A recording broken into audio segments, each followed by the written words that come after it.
Did you know Super Awesome Mix has an app? Go to the Apple App Store today and download Super Awesome Mix. It's free. You could start creating and sending your own digital mixtapes in just a few clicks. Also, there's links to our Instagram account and a link where you can follow your favorite podcast. Speaking of which,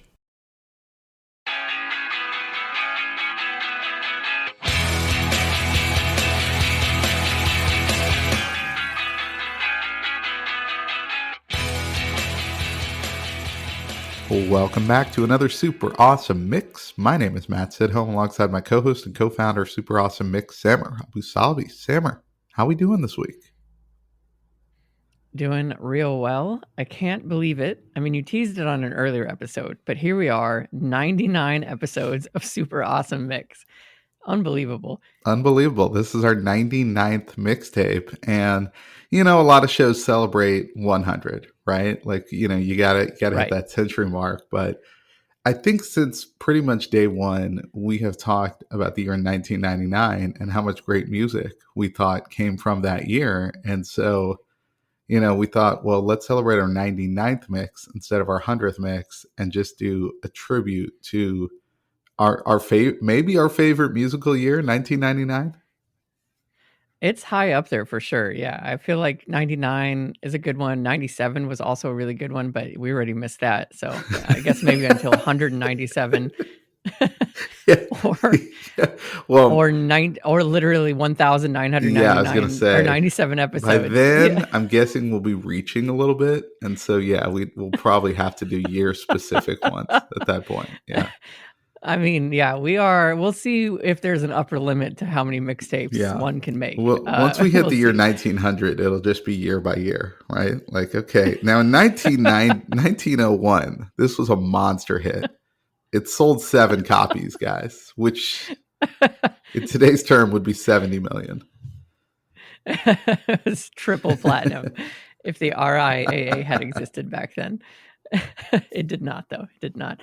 But yeah, so 99 episodes. So we did music from 1999. And I picked songs that I had on repeat in 1999. This is by no means, we always have that disclaimer, by no means a complete list. There are so many good songs and from the year. We also had Andrew Brandt on, the author of the book Mixtape for the End of the World, which primarily featured songs from 1999 as well as they reached Y2K. So that was an excellent mix if you're itching for more 99 music.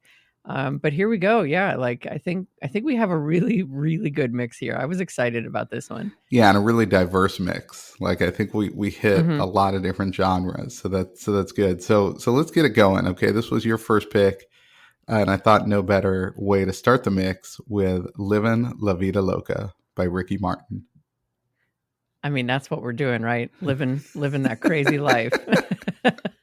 We got a mixtape podcast going on 100 episodes. Oh my goodness. I love this song. I can't think of a better song to encapsulate the year 1999, at least in my head, right? I think, we tend to kind of have nostalgic views of the past and kind of not look at all the terrible things that were going on. The 90s by no means were perfect. There was a lot of civil rights issues, as there always have been, and, other things going on, of course. But when I look back at 99, I'm like, what a simpler, easier time. Of course, I was younger too. That's the other thing at play. So I was like in high school. So, who's worrying about the world when you're in high school? You got your whole life ahead of you, unless you're Greta, you're not really thinking about the world. Yeah, unless you're Greta Thunberg, who was not alive in 1999. No, I'm just gonna let that one. Yeah, sit just with let me that for one a second. sit for a second. Yeah. But yeah, I loved this song. What great energy. I mean, this blew up.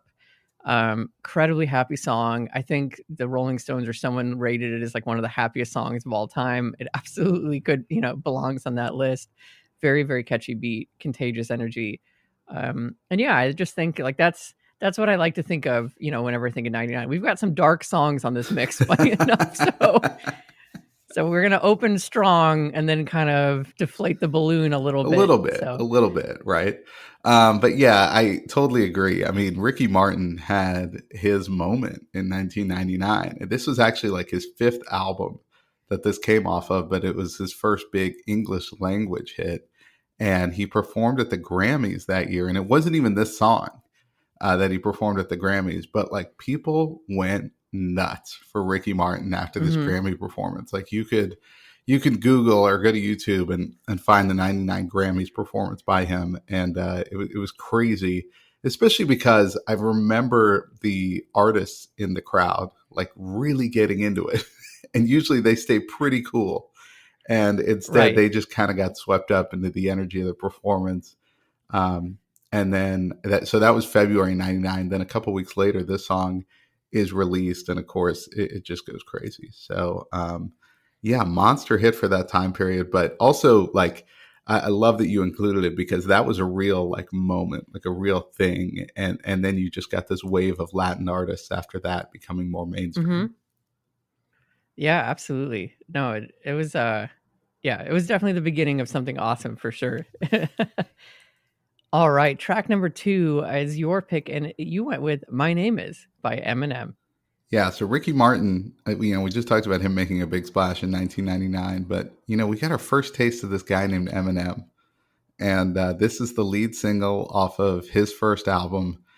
And I just remember, I think the thing that stood out to me, it's like you heard it on the radio a little bit, but then the music video was just so funny and so weird. But Mhm. then when you got into the lyrics, you realize like there was a little bit of a darker side to them as well. But I think it was just an immediate signal like that this was going to be different.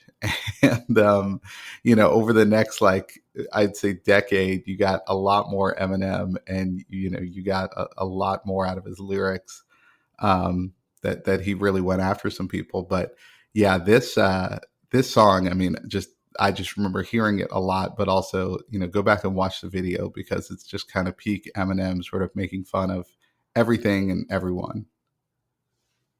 Yeah, this definitely set the tone for the first part of his career, no doubt, like, just kind of attacking a bunch of different people and groups, and, I think if we're itching for mix ideas, we could do, like, songs that didn't age well, and it would probably just be I feel like it'd be like Eminem and probably some Kanye thrown on there, like, just things that maybe don't get played as much, going Seemed like a into the good next idea at the generation. time, maybe. Right. Yeah. Right, right.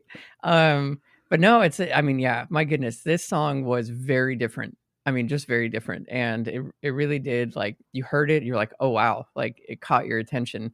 What I thought was really interesting that I didn't know is that the name of this song and kind of the whole premise of it is, like, he was so nervous meeting Dre, who helped to, produce this album and the song, that the first words out of his mouth were like, "Hi, my name is," Eminem, like, and so then that just kinda stuck. The other thing I learned is he used to do all of his songs in one take. And like literally if he messed up at the end of it, he just roll the whole thing back and do it over again. Like he didn't want to edit any of his tracks. And I just think that's incredible. Like with that in mind, listening to the lyrics and the rap that he delivers, like to do that in one take is very impressive. Yes, it's insane to think this is all one take. Yeah. Yeah, wild stuff, but really good pick. Strong opener on your side. We're actually going to go with a different pick of yours. You get two back to back here, and it is another strong contender for 99 year. Someday We'll Know by the New Radicals. Yeah, so I'm on this quest to include every song from New Radical's only album in a mix at some point, and so I picked this one because I hadn't included it. I hadn't included it elsewhere. It's essentially why it's on here, but it's also just a great song. Um, so this was their second single. So You Get What You Give is their big hit. It still gets a ton of radio play, and then this was the second single. By the time this single came out, the band had broken up. So they have Wow. this monster single. They put out this album. This is the second single. The band is already dissolved at that point. Appropriate enough because the song is about a relationship falling apart and how someday we'll understand it. And talks about, I just love the lyrics in this one and how it is so, well done in sort of a reflective way where it's like, there's so many things you don't understand, but maybe someday you'll know and someday you'll understand why. Um, the lyric that always stood out to me from like the first time I heard it, I remember is that line where he asked, "Did the captain of the Titanic cry?"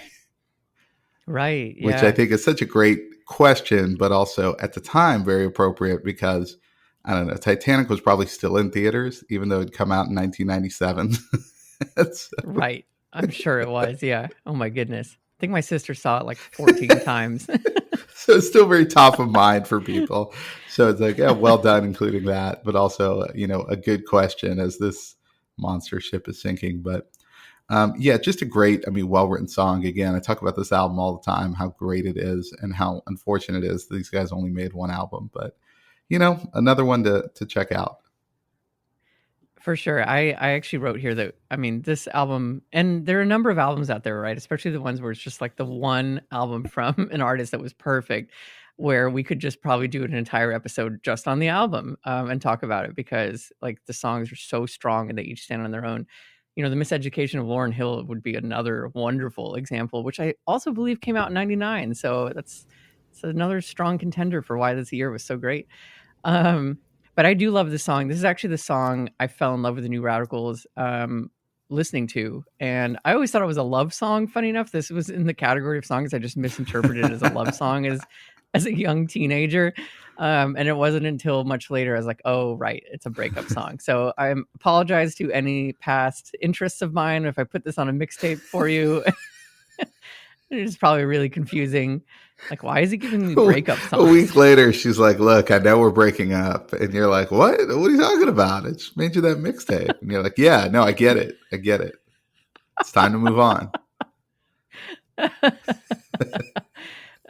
That's why they were all so short-lived. Ugh. I love the kind of running theme we have of you misinterpreting lyrics and giving them. I'm Like, I would just so good love at to that. have some of these past relationships, like, call into the show and just be like, "Yeah, no, it was confusing. It was definitely confusing getting that song from Stammer." Oh, goodness. All right. Well, thankfully, Sammer, this next song applies to you because you're definitely seeing better days. It's Better Days, parentheses, and the bottom drops out by Citizen King. Yeah, I don't know that I have listened to a different song from Citizen King, and even doing this episode, I was like, I should probably try to listen to something else from this group, from this guy, and I haven't yet. So that's on me. I will do that. But I love this song. This is another song that makes me reminisce about the year '99, especially because it was featured in the show Malcolm in the Middle, which was like just a huge, huge show. Um, and my goodness, talk about an actor who had a huge arc going from playing the dad on Malcolm in the Middle to Breaking Bad. Yeah, yeah. What a Bryan Cranston. Yeah, just be right, bozo dad on Malcolm in the Middle, and then years later is winning right. every award on Breaking Bad. Yeah. Exactly, for playing like a masterful drug lord that woo, that's a great I'm going to be show. honest. I Um called it in 99. Yeah, I know it sounds crazy. There's no way to prove it, but yeah, you I called called it. it. I called Yeah, well, you were a visionary. You were a visionary. Another addicting, happy song. The song definitely makes me like full of joy. I always love the bridge, like the random little sample, which I thought was like very '90s, where there's like a woman who I think is saying like my Gucci bag, and then there's a guy, oh, that's beautiful, beautiful. It's like so random, like just these random little samples it's thrown into songs back then that I really enjoyed. So um, but yeah, I really like it. Even though, again, as I read through the lyrics, I realized that he's literally talking about how he's had better days. And so he's kind of going through a rough patch right now. But I always just interpreted it as like the good days are here. Why not? Well, yeah, it's kind of, Anyway, you're right. It has this kind of happy poppy sort of tune to it, but yeah, it's like they're not having a great day, right? And then the bottom hmm drops out, right? It's almost like sort of this how much worse could this day get sort of thing. But you said at the beginning you're not sure if you've heard any other songs from them, and I had that same thought. I was like, do I know another Citizen King song? I really did like think, and then I'm like, you know what? This is a one hit wonder because right, this is a song that still gets played if you're on various Sirius XM channels. It'll pop up, but yeah, we have not heard anything else from Citizen King, at least not on a big radio airplay level. I'm sure there's some super fans right, out there that can tell us otherwise. for sure. All right, so track 5 here, strong pick, I liked this one, and it was "Goodbye Earl" by The Chicks. Yeah, the Chicks, known at that time as the Dixie Chicks. This was I mean, they had already had a number of big hits, but this album Fly came out, and Fly was a really big, I mean, just single after single after single was like really big for them. And this one just always stood out to me because, I mean, if you're not familiar with the song, it's about domestic abuse and how, this woman getting abused and her friend decide that they're just gonna murder this woman's husband and get Right, away with it. And the video is so well done. It's really, and again, this song is super upbeat. The video is almost comical because you get Dennis Franz playing Earl, and then you've got Lauren Holly and Jane Krakowski playing Marianne and Wanda, the two women in the song. And so you've got all these great actors in there, and they're all kind of dancing around and having fun about how Earl had to die, and goodbye Earl. But it's like when you take a step back, it's like, oh, they're going to murder this guy, and this song's about domestic right, abuse, and like it's kind of a dark song, to where like a lot of radio stations at the time refused to play it because they were like, yeah, it's a little too much. And it was actually, I think, the first kind of hint you got that the Chicks were, because later they got a lot more controversial and got into some trouble, right or wrong. Like, we don't need to get into all that, but they definitely got a lot more political as their career went on. But at the time, they were just a great, like, kind of country crossover sort of trio. And then this song comes out, and it's like, oh, okay, this is something a little different. right. But it was still kind of a pop hit. You heard it on the radio all the time.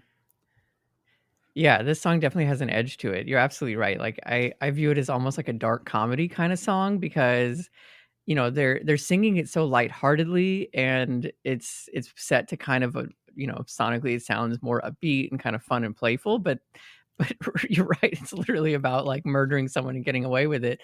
I feel like if you've not seen the show Bad Sisters, that's an excellent show on Apple TV. This could have been like the theme song for that show, because that show also has a very similar like theme of this group of women deciding that someone's spouse needs to die, basically because he was like a grade A hole. So I think they missed an opportunity there. They could have done that.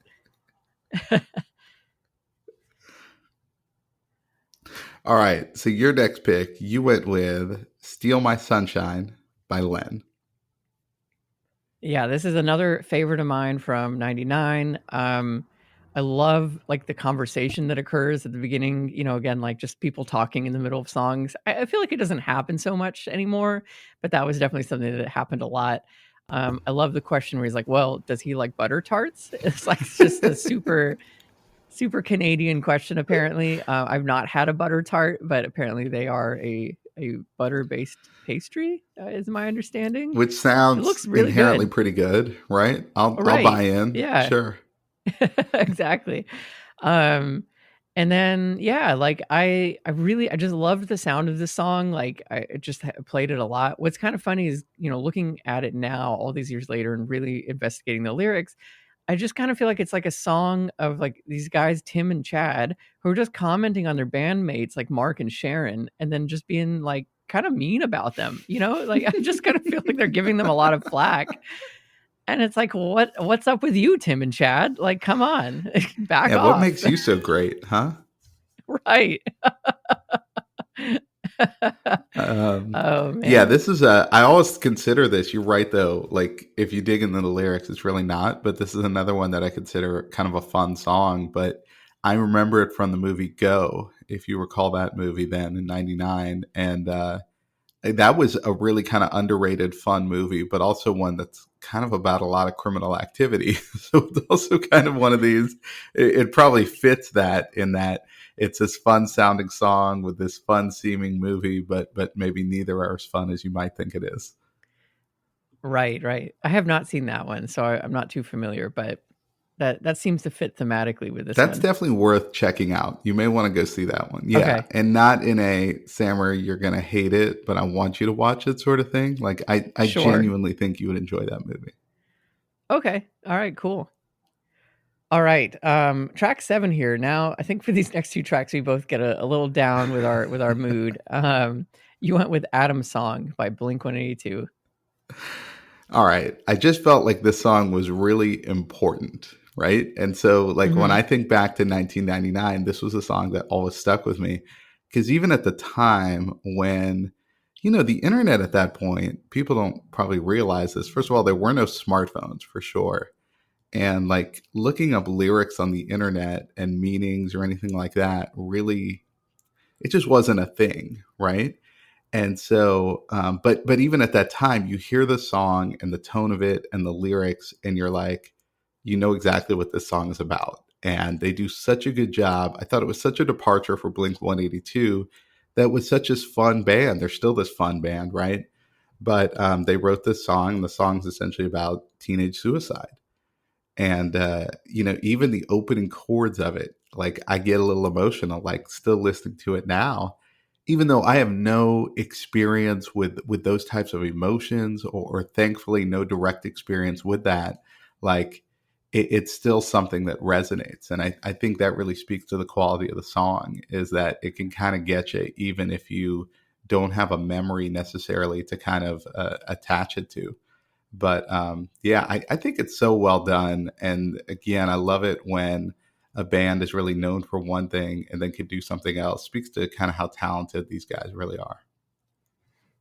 Yeah, for sure. I mean, it kind of was a preview, now knowing what they did with their career was like a preview that they also had an edge. Like they could go dark with their music and be very comfortable in that space.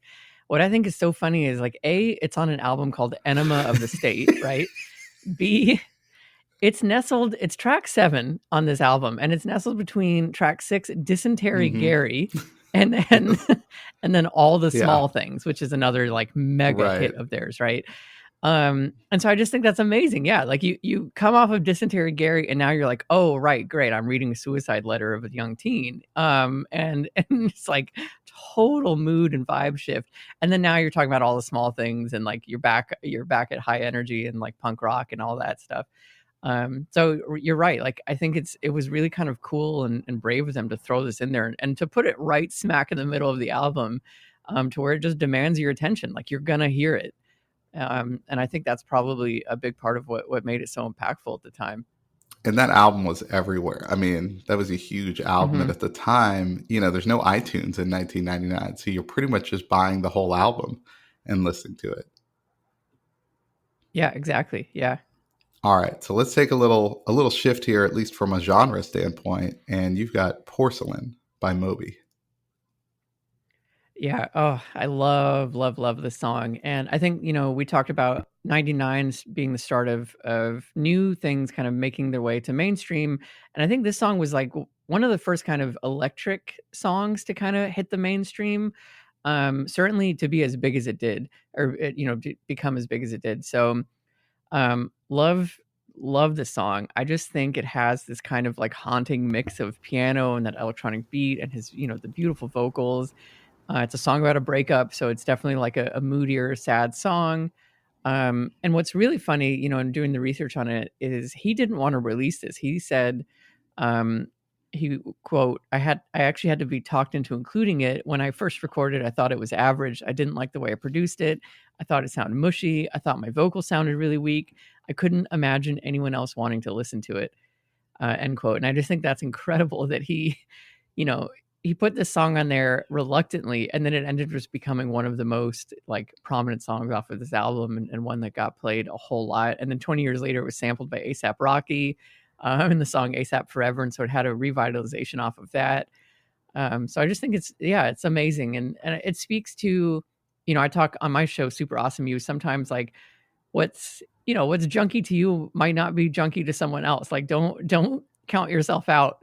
You'd be amazed. Like just put it out there and see what people think. So I like that aspect of this song a lot. I think it's really powerful. Yeah, and you're right. I mean, I talked at the top of the show how we really did a pretty good job of including a lot of different genres on this. And it kind of speaks to like in 1999, there were a lot of different genres out there that were getting regular radio play. And I think for Moby, this, dance electronic artist. I mean, he really had a moment there for several years where he had a lot of radio hits, which is rare, I think, for that type of music. But yeah, this one was everywhere at the time. It's only, I counted, there's 63 words in this song. Wow. So pretty Yeah, low. lyrically, it's very Yeah, short. like not many lyrics, but they're impactful. And you're right, it's a really well done song. And you're right, you get a little bit of instrumentation along with like the electronic part of it. So yeah, really well done. Awesome. All right, track 9 here. One of my great pick. I love this one. One of my all-time favorites, and it's My Own Worst Enemy by Lit. Yeah, this is such a fun song. Like it's both, regretful and funny at the same time. I mean, at the time, 1999, I was 22, just graduating college. And so this song was right in the wheelhouse of, any number of people that I knew, okay, and maybe myself, where it's like you wake up the next day and, a lot of regrets about whatever went on the night before, right? And Right. so, yeah, that was I felt like they just described this all pretty perfectly. And then it's just a great, like, sounding rock song at the same time. It is. It has that energy, that's really fun. And I think, like, when I think about 99 going into, like, 2003, like, those 4 years or so, you had, like, Lit, you had All American Reject, you had a lot of groups come out that had this kinda similar sound to it, where it was, like, this punk, like, but more mainstream punk, like it is much more playable on the radio than like traditional punk. And so I love that. And this kind of maybe it kicked off that kind of love affair with that genre of music, but this certainly is on that list.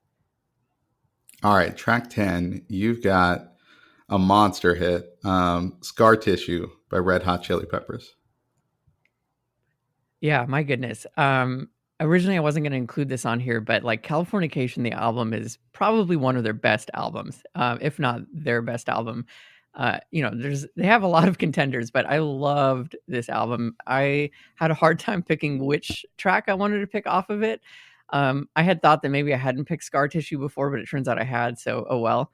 We get to talk about it again. But I listened to this song a lot. I didn't know what it was about. I just loved the mood of it. I love the tone of it. I think when you're a teenager, certainly I was very, like moody. I think emo was beginning. We were like in the early part of like the emo movement, and so it's getting into that kind of grungy, life sucks and blah blah blah. Even though my goodness, my life was great at 14. Oh, young Sammer. You have no idea.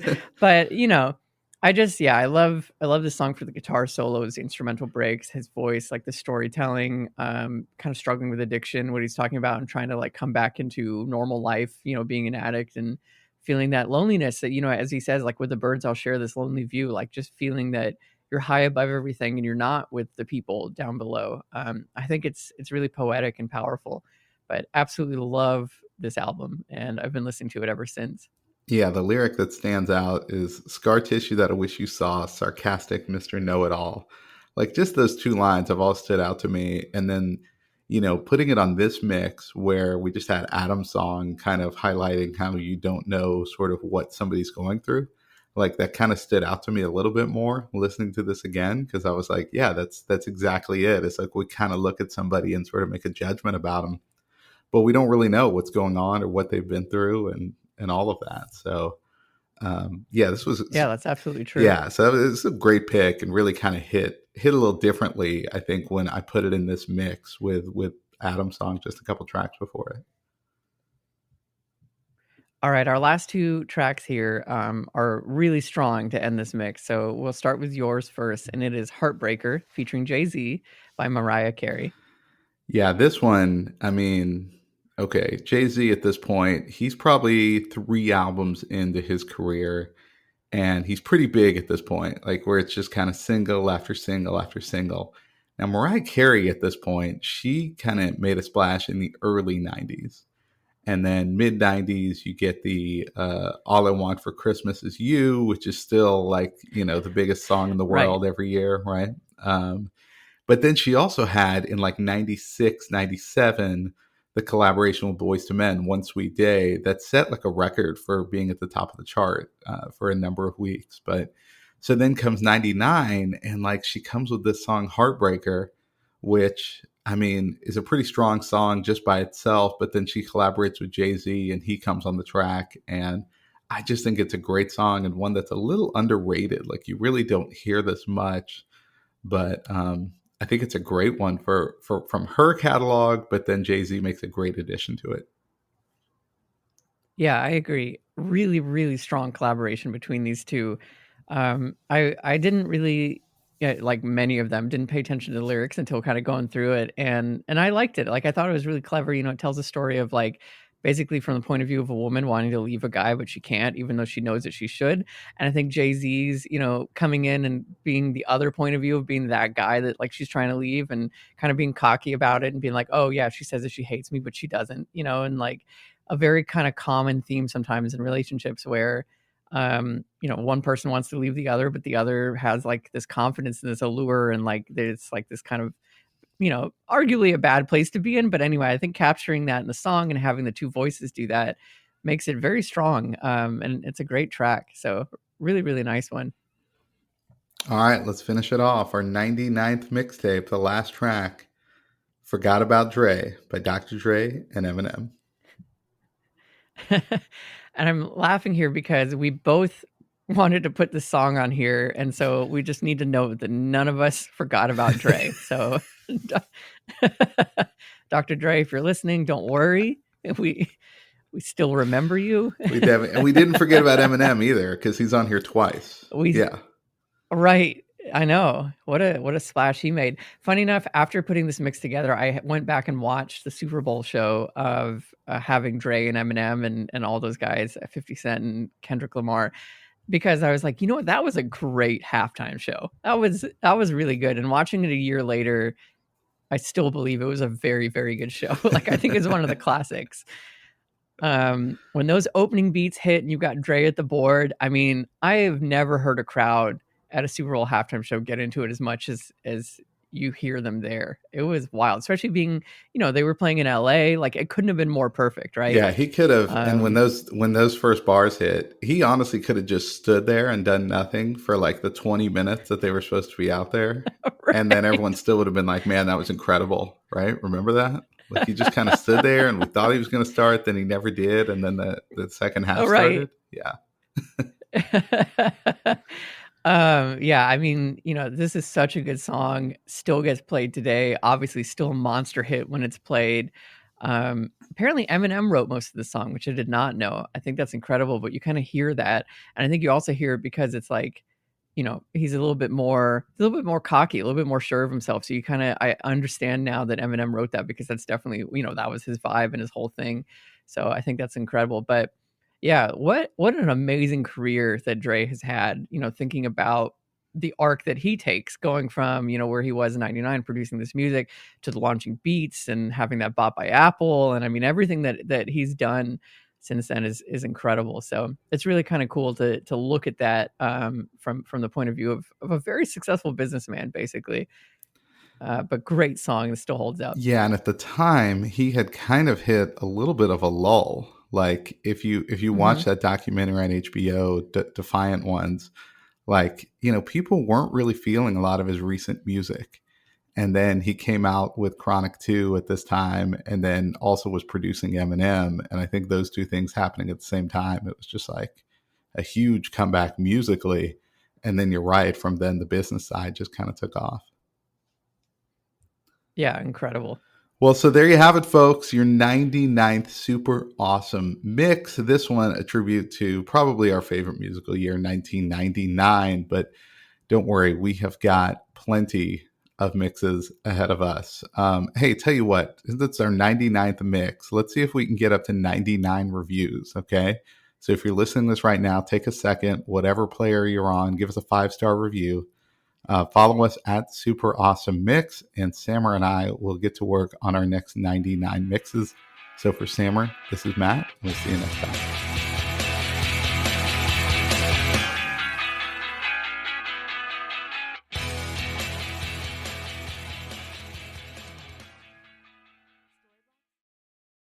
Super Awesome Mix is brought to you by DLM. Make shopping easy with DLM, the one-stop shop for all your casual clothing needs. Shop DLMsupplyco.com and enter the promo code AWESOME at checkout to save 15% off your first purchase. That's DLMsupplyco.com.